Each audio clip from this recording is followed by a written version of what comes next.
of control. But Yep. it All is right. Well, that what was it is. fun. All right. So we're moving on. So we have two more topics left. The last one is something that you did not have interest in, but I thought it was cool. Is the Lance Armstrong 30 for 30 documentary on ESPN. And I obviously did not, similar to Michael Jordan era, I didn't grow up. I grew up in here, but I didn't know what was going on. I was too young to understand all of the stuff. I'm someone that still rooted for Lance Armstrong in the Tour de France that when he came back to where Alberto Contador ended up taking the win. For some reason, I really enjoy the Tour de France. I know it's just bicycles, like people on bicycles going. It's kind of boring just to watch, but at the same time, I don't know. I like the jerseys, the green jersey, the polka dot jersey, the white jersey, the yellow jersey. Like following all the there's races within the race, so I enjoy it. But the Lance Armstrong documentary was very interesting. So they went to 1999 when he won his first Tour de France. And so they were doing everything leading up to that. So at this point, he hasn't gotten caught. But what do you remember from those times? Okay, well, first of all, let me say that I watched Lance, Lance Armstrong and every one of this, and maybe not the first one, but after when he was going for back to back, guy I work with was on the Volvo bike racing team, so he was a big cyclist. But Lance Armstrong sucked me in the second year, and this was a guy that in started out wasn't doing all that great, ended up with testicular cancer, beat cancer, and came back onto the scene. And he was a guy that worked hard. I mean, his team rode every course twice prior to the race because they could learn where and when to make their moves, and they worked. So it seemed to me that he worked really, really hard, and then he started rolling off these Tour de France's. And I'm going to tell you that there was a period of time where there was nobody that could even compete with him. Just a real quick story. I remember they're going up this hill. I don't know what the degree incline is, but he's riding side by side with this guy, and they're having a conversation. Couldn't hear what they were saying, but they talked for a couple of minutes.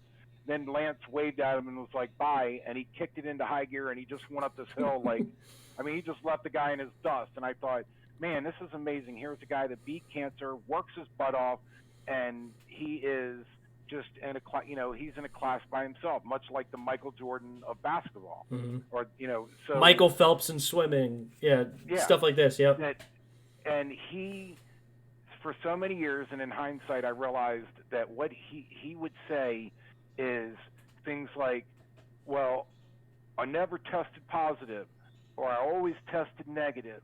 I always, and he would, anybody that questioned him, he would throw them under the bus and run them over with the train.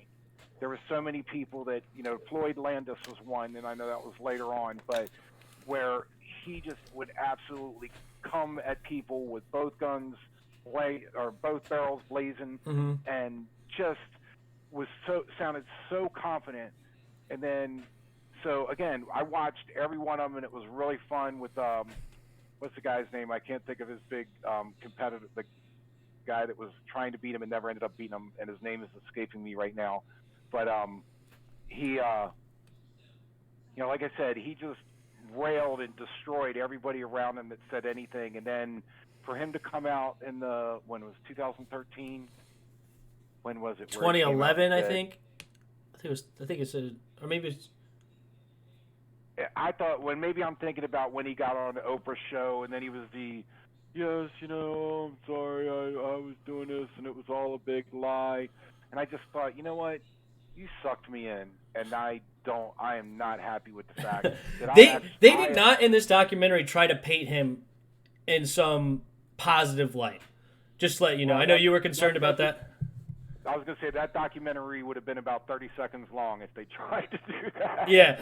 I mean, they talked about how, some weird stuff, like with his mom. Like, his mom was not a disciplinarian at all. Basically let him do whatever. And, of course, his real father was never in the picture. So he just had stepfathers.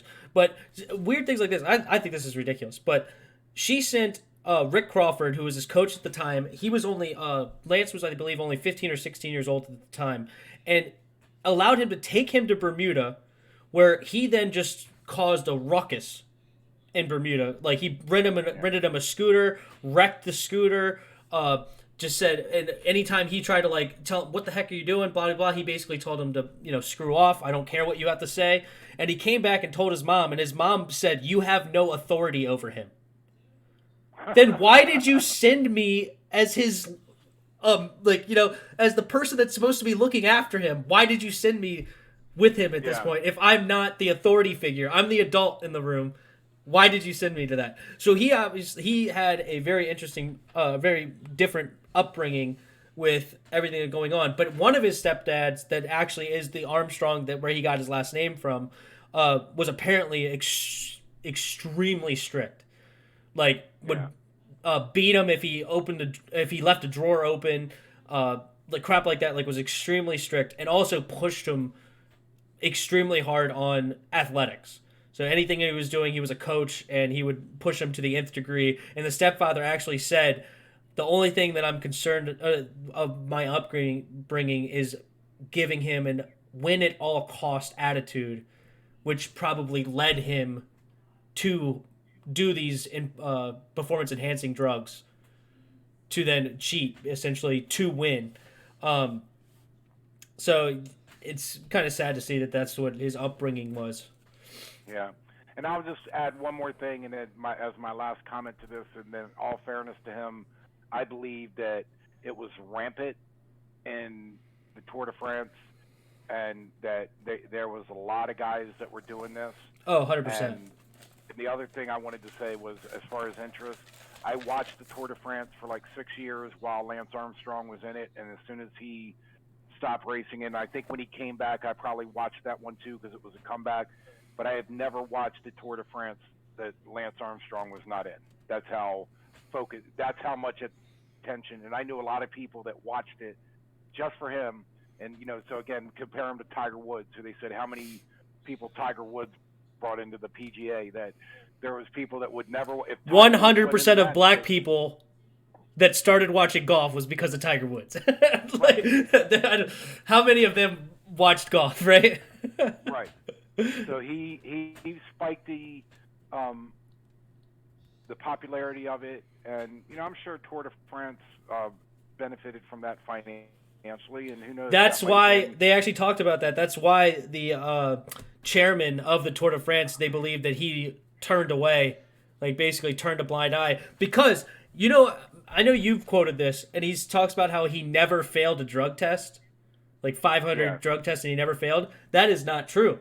They talked about where one of them, he did fail a drug test, but he got away with it because it happened to be a steroid that you could put on as a cream instead, where there's certain steroids that you could only take as injection. And if it was one of those steroids, he would have been screwed right then and there because there would have been no excuse. But he actually was able to get away with it because there was a cream form. And he said, no, I had some... I don't know if he said soreness or scars on my leg or something like that. I was just using a cream, and that's how it got into his blood, and that's how he failed the test. This EPO, I'd never heard of this EPO. Did you know that's what they take? No, I'm not familiar with it. So what EPO is, because Lance Armstrong admitted that he was doing drugs early on into his pro career. 21, I think he said, like early on into his pro, that he was taking these drugs, steroids. But EPO is something that he was not taking until he got with Michael Ferrari, his coach. Maybe I said that wrong. Ferrari. But EPO apparently increases your red blood cell count and could increase your muscle effectiveness up by 10%. So a Tour de France is a 90-hour race. That could be potentially, or maybe if they weren't taking drugs, it's a 95-hour race. That could bring you all the way down to under 90 hours in effectiveness. And I don't know. I assume there's a part 2. I don't want to, Yep, there is a part 2. I'm sure they're going to cover blood transfusions, but to the extent that he went to cover it up in the sophisticated system, I'll call it a system or network, I guess is a better way of saying it, about the people that were. And also the thing about this EPO is it was untraceable by test for a long time. It took them a long time to be able to test for EPO because all it was doing was increasing your red blood cells. Right. It wasn't a steroid that bulks you up or anything like that, but it increased your, which all it did with that is be able to get oxygen to your muscles. So it just allowed your oxygen or your muscles to get more oxygen. The last thing I wanted to mention on this was at one point in the documentary, someone said, "Oh, they should have known that he was cheating because the 1998 Tour de France was the one riddled in controversy." I don't know if you know about this. You said you didn't follow it, so you may not.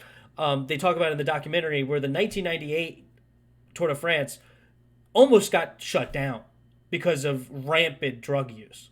Yeah, I remember, and Okay. I was not following it, but I remember hearing about Yeah. that was. And so it was, the next year, they talk about how he ended up beating the time that the other guy posted. And it's like, you should have known.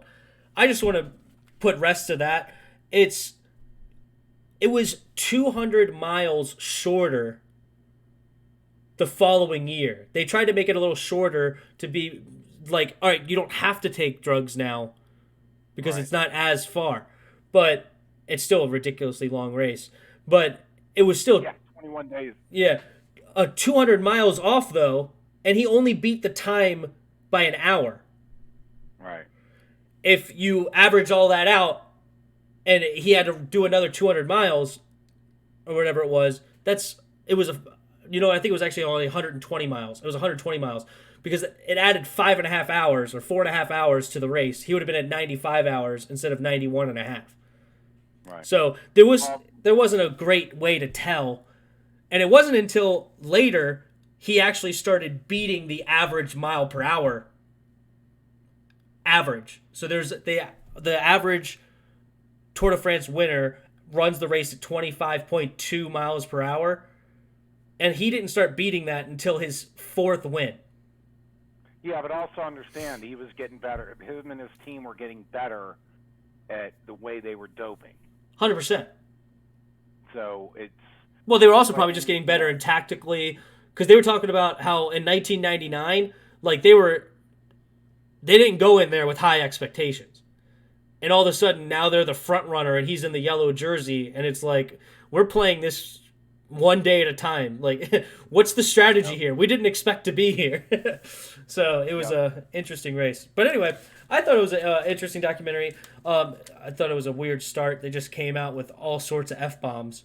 Lance Armstrong, it was all of a sudden just F you that, F this, that, F that. I was like, whoa, okay, interesting. But overall, I thought it was good. They did not paint him in a positive light. There was actually a lot of people talking about how he was an a-hole. I actually wrote this down. It was like Michael Jordan with fewer morals. Because people talk about Michael Jordan being an a-hole, but obviously Michael Jordan was not cheating like Lance Armstrong, and Lance Armstrong was not afraid to cheat at all. But I thought it was a decent watch. Yeah. It was not as good as the Michael Jordan documentary, not nearly as good as that, but I thought it was a decent watch. Yeah. All right, on to the last. Okay. Sorry, I'm just going to say I'm down to one more episode. I have been watching. I think it's very good, and I'm on episode 10. I'll watch that very soon. But Oh, there you go. Really, Awesome. really good. Yeah, don't you like how they were doing it? Like, basically, it's every episode's a season long and everything like that. And they also talk about more than just Jordan. They talk about Rodman. They talk. What's up, guys? Thanks for watching to the end of the video. Don't forget to like and subscribe for more content. The like button is on this side for mobile. If you have any of your own thoughts or questions, comment down below. We may just answer it next video. Thanks. See ya.